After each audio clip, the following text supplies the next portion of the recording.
Hello everyone.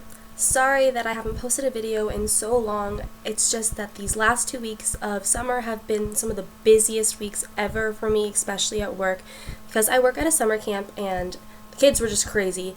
So I'm finally able to actually film a video, and the video I'm going to do today is the Disney book tag, because I've just been obsessed with Disney lately, and I've always been obsessed, but especially these past 2 weeks. So I thought it would be fitting to do the Disney book tag, which was created by Kat from Cattytastic, and if you haven't seen it yet, I'm pretty sure you've seen it. If not, I will link her video below. It's a very fun tag, and it combines two of my favorite things, Disney and books, and that's just fantastic, so that is why I am doing it today. So, the questions are, number 1, The Little Mermaid, a character who is a fish out of water, so someone who is not in their element in their book. And what I chose for this one was, I chose Prince Oliver from Jodi Picoult and Samantha Van Leer's Off the Page, which I finished during the Booktubeathon, and I chose him because he is a book character who is taken out of his fairy tale and brought into real life. And it's just hilarious trying to see him fit into high school and to our world, so that is why he is a fish out of water for me. Next, the question was Cinderella. Choose a character who has gone through a massive transformation. And for this one, I actually chose, Emily from Since You've Been Gone by Morgan Matson, which is a character that I very much relate to. And if you've read this book, you can see her change and her development. She starts off as a very shy, timid person who only shines when she's with her best friend. And then she had to overcome that when her friend is just gone. And she really becomes her own person at the end of this book, and I admire her for that. So that's why I chose her for this category. The next question was Snow White and the Seven Dwarfs. Choose a book with an eclectic cast of characters. And how can I not choose anything but the Heroes of Olympus series by Rick Riordan, especially Mark Athena, because this is the book that they all shine in the most. I think they're all working together perfectly, and it's one of my favorites. I think it is my favorite of this series. I just love all the characters in this book. I love each of them in their own way, and they all have qualities that just fit perfectly together, and they work amazing. I love it so much.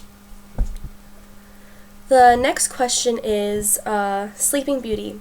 Choose a book that puts you to sleep.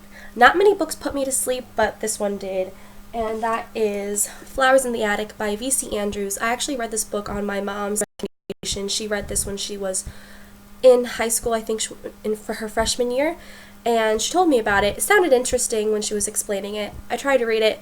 I finished it, but I was just not having it. It was so boring, and I kept constantly putting it down and going to bed. It put me to sleep, definitely, so this book. The next question is Beauty and the Beast. A beast of a book that you were intimidated by, but found the story to be beautiful. And for that one, I chose Eldest, which is the second in Christopher Paolini's Inheritance Cycle. And this book, this version of it, is 999 pages, and I was very intimidated by it. I had just finished the first book. I liked it, but I didn't love it. This book, when I read it, I was blown away. This is my favorite book of the series so far. I still have not finished the last one, but if I had to choose a favorite right now, it is this one. I just love it because he's really becoming his own person in this book, the main character Aragon, and I love watching people train for some reason, and a lot of this is him training to be a dragon rider, and I loved it. It was beautiful. If you have not read the Inheritance Cycle yet, you must. It is fantastic. The next question is The Lion King, a character who had something traumatic happen to them in their childhood. And there is a lot of qualifications and people who would fit this category. But the one that I chose was Cress from the Lunar Chronicles. If you have not read this, you should. It's fantastic. It's basically fairy tales based in the future with a little twist on it. And this one, it takes the concept of Rapunzel. And everyone knows the story of Rapunzel. She's taken away when she's a baby and locked in a tower. That's pretty traumatic. There's almost the same exact thing happens to Crest, except it's not a tower, it's a satellite orbiting in space. So that's pretty traumatic, and this was my favorite of the series so far. I cannot wait for winter to come out. It's going to be awesome.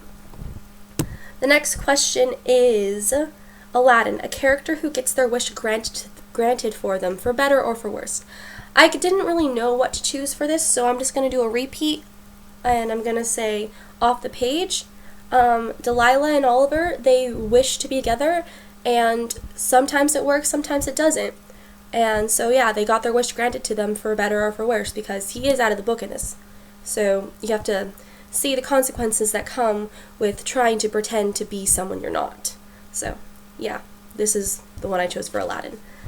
Next is Mulan, a character who pretends to be someone or something they are not. For this one, I chose Ruby from The Darkest Minds, and I chose this because if you have read this book, you know that she does pretend to be someone that she is not in the beginning, and it comes to bite her in the butt in the end. But overall, fantastic character, fantastic book. You need to read The Darkest Minds if you have not read it yet. It is one of my absolute favorite trilogies. The next question is Toy Story, a book with characters you wish would come to life.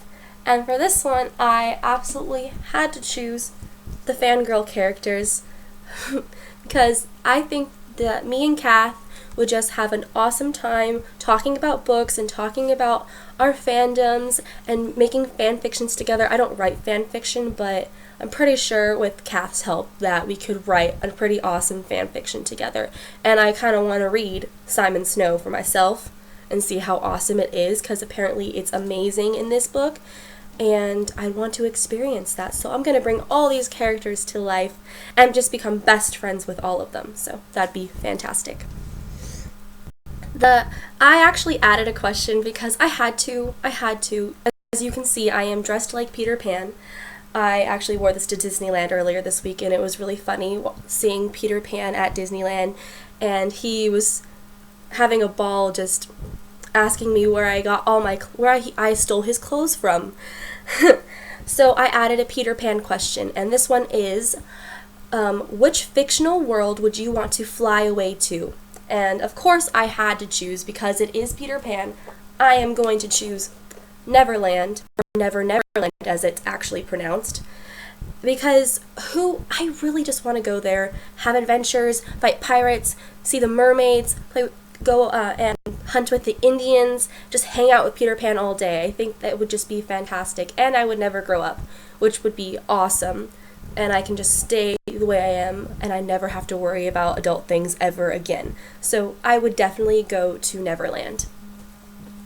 And the last question is Disney Descendants, which is what this video was all put out to promote the book Isle of the Lost by Melissa de la Cruz. And this one is, who is your favorite villain or morally ambiguous character? And for this one, I chose Luke from the Percy Jackson and the Olympian series. I really liked his character. I loved his character arc, and he's a villain. If you've watched the movie, you know he's a villain. I think everyone knows he's a villain. But I just really liked him, especially in this book. He just was a huge threat in this book, and I loved it. So that is that. And also, they asked, who is your favorite Disney villain? That's actually pretty hard for me, because I love the Disney villains. I have a favorite Disney villain song, which is Hellfire, sung by Judge Claude Frollo in The Hunchback of Notre Dame. I just think that is such a powerful song, and that was a really gutsy move for Disney to do that kind of movie. I hated that movie when I was younger, but I watched it recently again last year, and I just appreciated it for all it was. It really took a huge leap for Disney to do something that gutsy. But also one of my favorite villains, it's probably Gaston from Beauty and the Beast, because Beauty and the Beast is my favorite Disney movie of all time, and Gaston is just hilarious. I met him at Disney World, and he was so funny, so self-centered. I just find it hilarious that his villain song is all about how awesome he is, and it's just fantastic. So Gaston is my favorite Disney villain.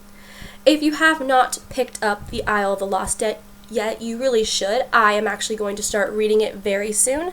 And if you have not seen the new Disney Channel movie Descendants, you must. It was fantastic. It kind of brought me back to old Disney Channel when they would have really good movies instead of the ones that they've been putting out lately. So if you have not checked that out yet, you really should. My sister, who is 17, has watched it maybe 15 times since it's been out. It's getting kind of annoying, but the songs are very catchy. So that is all I have for this video. I hope to see you guys again soon. I really do hope that I can find time to make more videos. I'm not working as much now because summer is over, but we'll see how it goes, and I will see you guys again with my next video. Bye!